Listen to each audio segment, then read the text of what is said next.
Agora a gente fala sobre outro tipo de violência, a da falta de moradia digna. Milhões de brasileiros vivem em situação precária em favelas, áreas de risco de mananciais e nas ocupações. Pessoas em situação de rua que viviam no centro de São Paulo. É o caso de um terreno baldio que virou abrigo para quem não tem um teto. Que o número de pessoas em situação de rua cresceu durante a pandemia. Situação de pessoas que não têm casa nem emprego. Para não morar na rua, elas ocuparam um hotel abandonado no centro da cidade.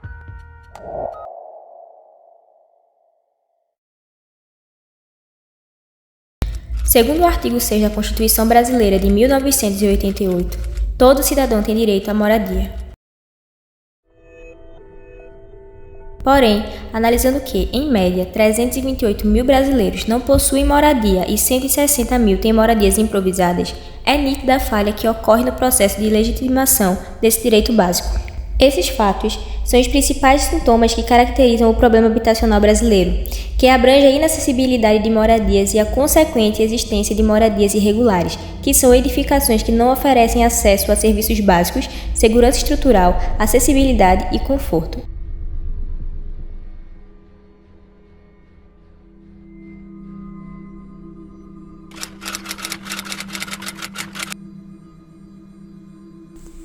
O déficit habitacional, como conceito base, refere-se à falta de moradias adequadas para atender a necessidade da população, incluindo a escassez de unidades habitacionais.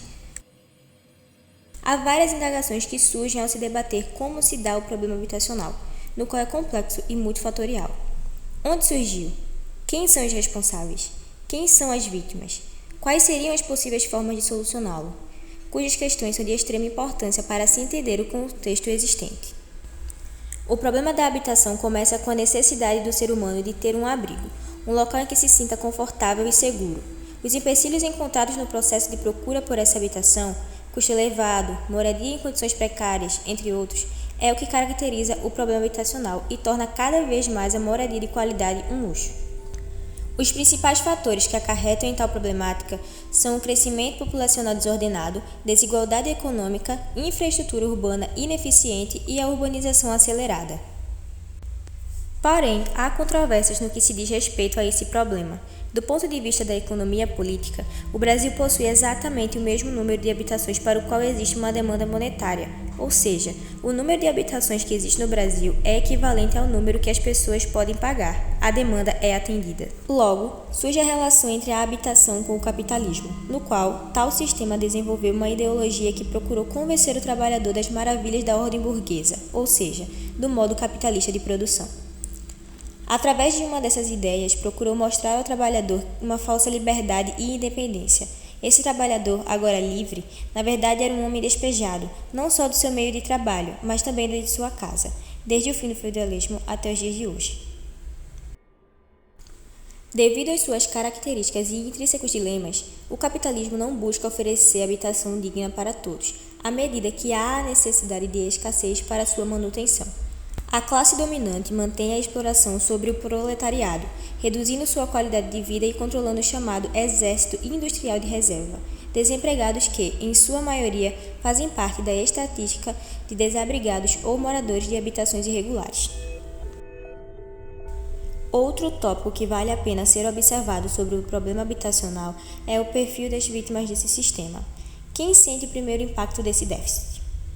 Analisando dados de uma pesquisa sobre déficit habitacional absoluto de 2022 da Fundação João Pinheiro, é possível visualizar no ranking de classificação nacional que, liderando em primeiro lugar, está a região Sudeste, com 2.433.642 de pessoas em déficit habitacional, enquanto o Nordeste ocupa a segunda posição com 1.762 e 32 pessoas.